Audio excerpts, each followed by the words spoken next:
Part 4. Emily flung herself into work feverishly after Teddy had gone.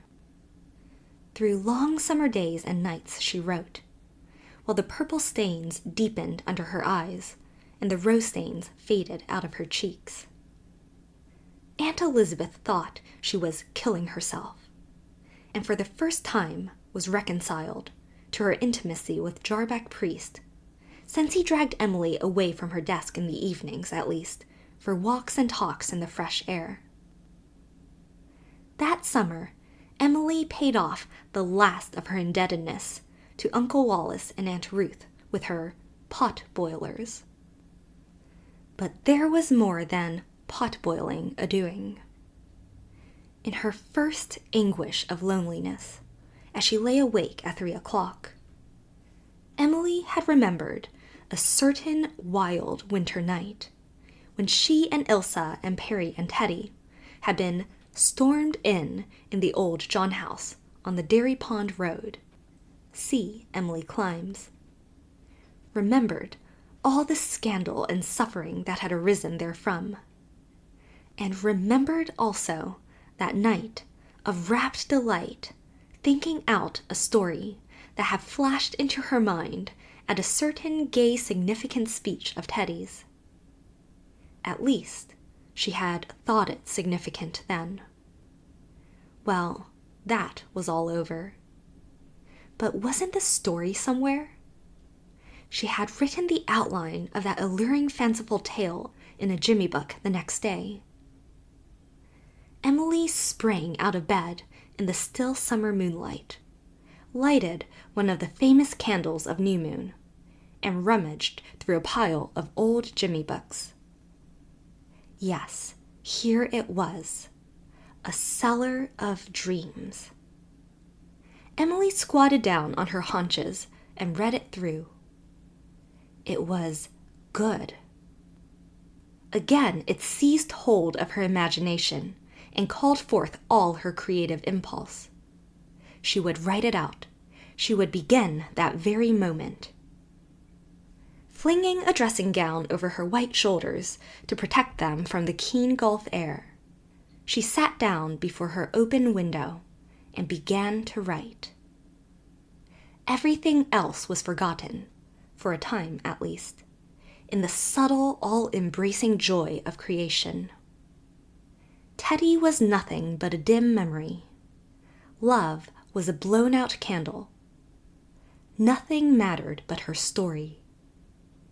The characters came to life under her hand and swarmed through her consciousness, vivid, alluring, compelling. Wit, tears, and laughter trickled from her pen. She lived and breathed in another world, and came back to New Moon only at dawn to find her lamp burned out and her table littered with manuscript.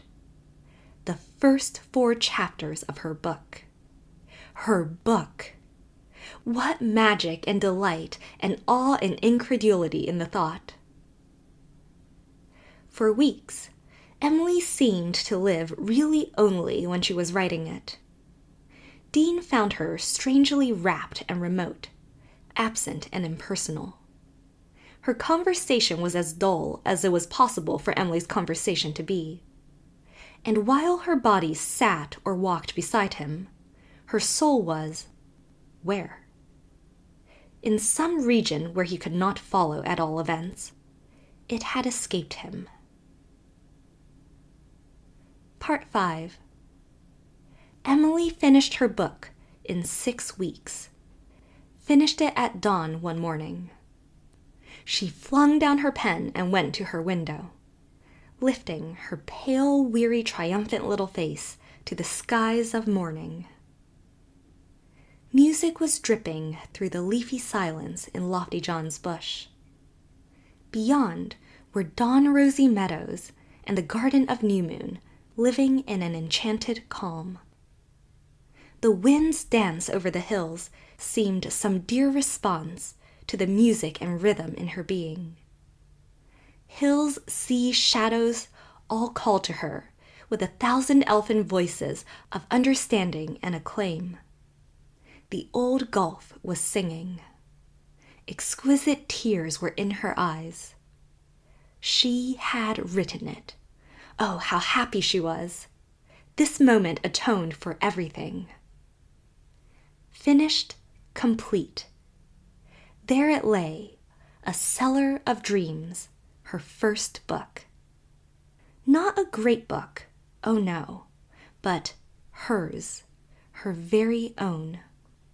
Something to which she had given birth, which would never have existed had she not brought it into being. And it was good. She knew it was, felt it was.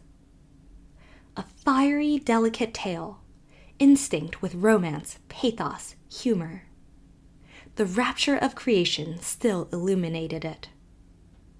She turned the pages over, reading a bit here and there, wondering if she could really have written that. She was right under the rainbow's end. Could she not touch the magic prismatic thing? Already, her fingers were clasping the pot of gold. Aunt Elizabeth walked in, with her usual calm disregard of any useless formality such as knocking. "Emily," she said severely, "have you been sitting up all night again?" Emily came back to earth with that abominable mental jolt, which can only be truly described as a thud, a sickening thud at that. Very sickening. She stood like a convicted schoolgirl, and A Cellar of Dreams became instantly a mere heap of scribbled paper. I didn't realize how time was passing, Aunt Elizabeth," she stammered. "You are old enough to have better sense," said Aunt Elizabeth. "I don't mind your writing now. You seem to be able to earn a living by it in a very ladylike way. But you will wreck your health if you keep this sort of thing up. Have you forgotten that your mother died of consumption? At any rate, don't forget that you must pick those beans today. It's high time they were picked." Emily gathered up her manuscript, with all her careless rapture gone. Creation was over. Remained now the sordid business of getting her book published. Emily typewrote it on the little third-hand machine Perry had picked up for her at an auction sale. A machine that wrote only half of any capital letter, and wouldn't print the M's at all. She put the capitals and the M's in afterwards with a pen, and sent the MS away to a publishing firm. The publishing firm sent it back with a typewritten screed stating that their readers have found some merit in the story, but not enough to warrant an acceptance. This, damning with faint praise, flattened Emily out, as not even a printed slip could have done. Talk about 3 o'clock that night. No, it is an act of mercy not to talk about it, or about many successive 3 o'clocks. Ambition, wrote Emily bitterly in her diary. I could laugh. Where is my ambition now? What is it like to be ambitious? To feel that life is before you, a fair unwritten white page where you may inscribe your name in letters of success. To feel that you have the wish and power to win your crown. To feel that the coming years are crowding to meet you and lay their largesse at your feet. I once knew what it was to feel so. All of which goes to show how very young Emily still was. But agony is none the less real because in later years, when we have learned that everything passes, we wonder what we agonized about. She had a bad 3 weeks of it. Then she recovered enough to send her story out again. This time, the publisher wrote to her that he might consider the book if she would make certain changes in it. It was too quiet. She must pep it up.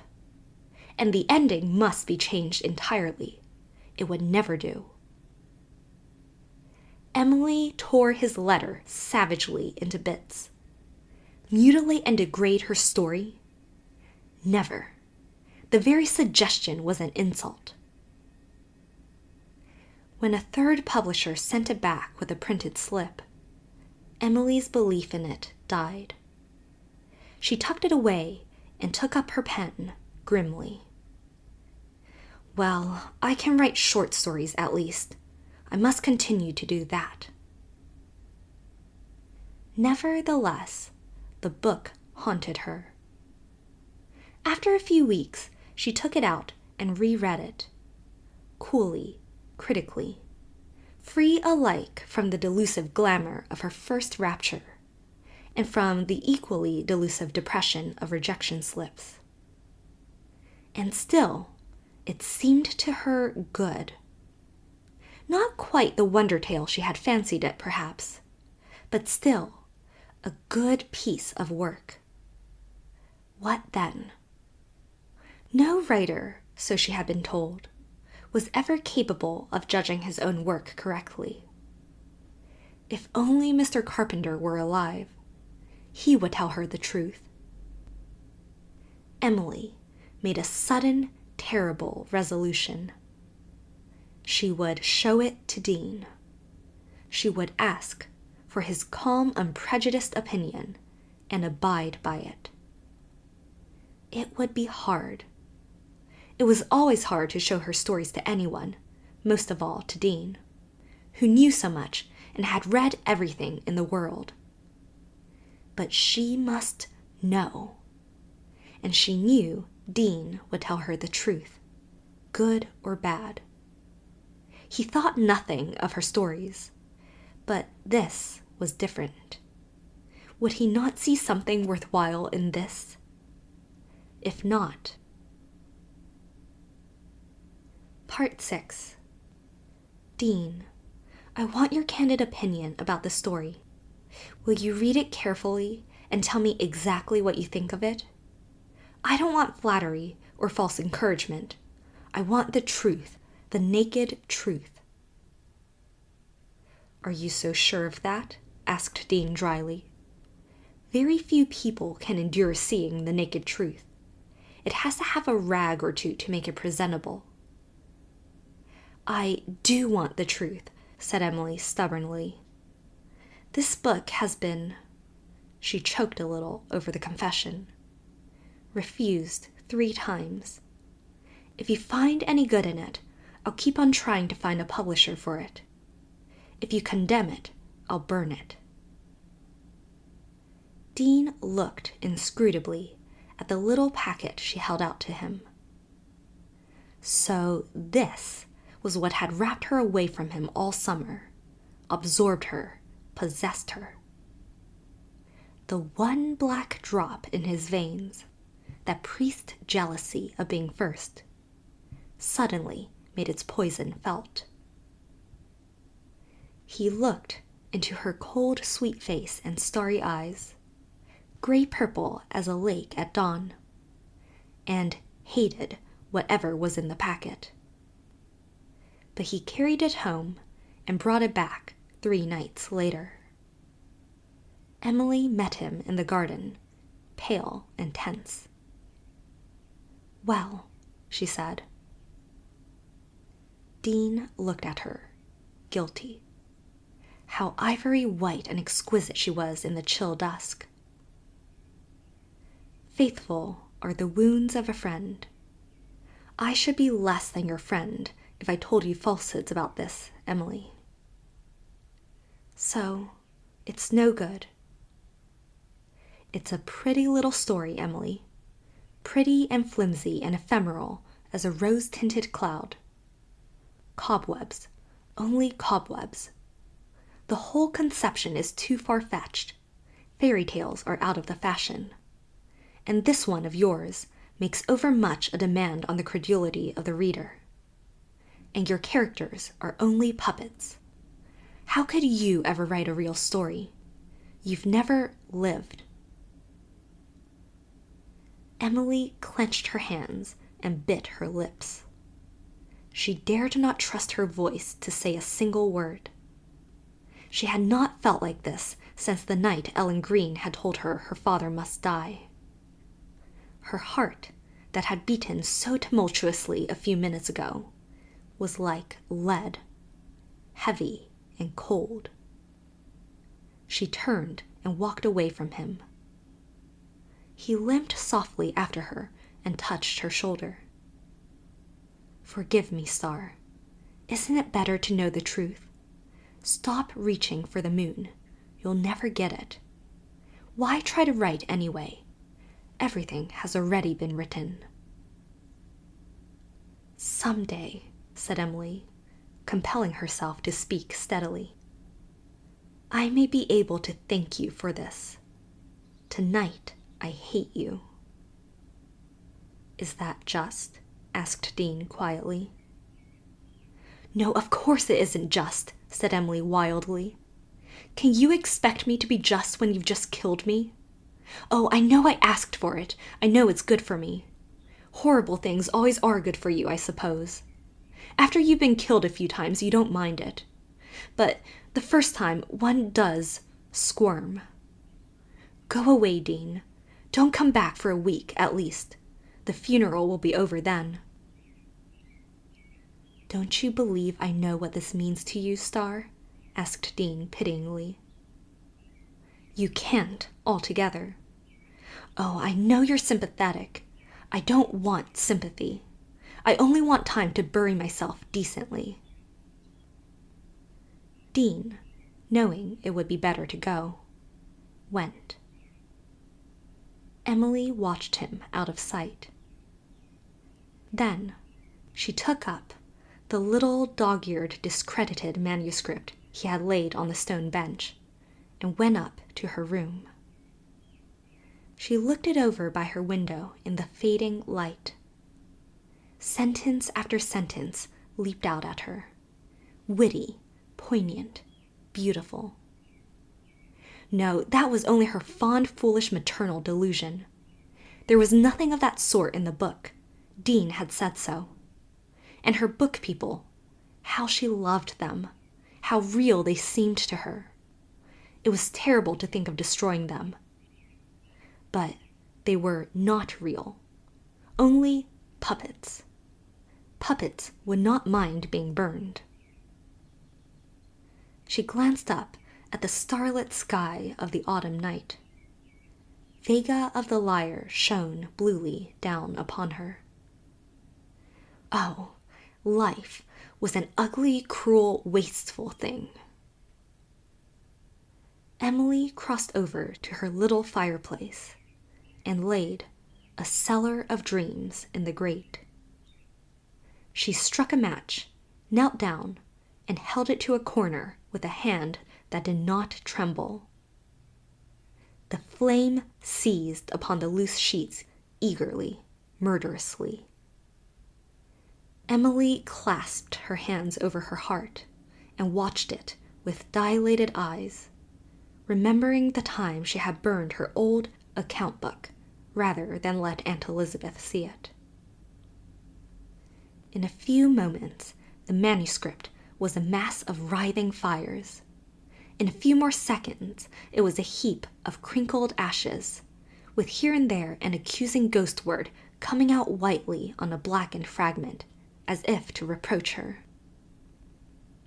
Repentance seized upon her. Oh, why had she done it?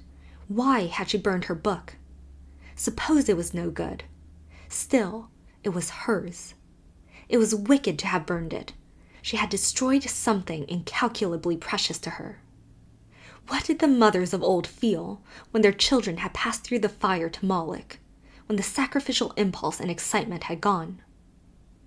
Emily thought she knew. Nothing of her book, her dear book that had seemed so wonderful to her, but ashes, a little pitiful heap of black ashes. Could it be so? Where had gone all the wit and laughter and charm that had seemed to glimmer in its pages? All the dear folks who had lived in them, all the secret delight she had woven into them, as moonlight is woven among pines. Nothing left but ashes. Emily sprang up in such an anguish of regret that she could not endure it. She must get out, away, anywhere. Her little room, generally so dear and beloved and cozy, seemed like a prison.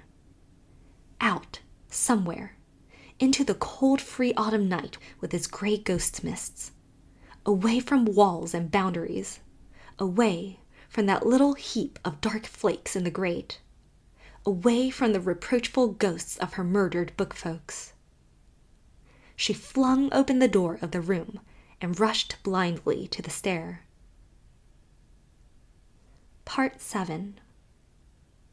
Aunt Laura never, to the day of her death, forgave herself for leaving that mending basket at the head of the stair.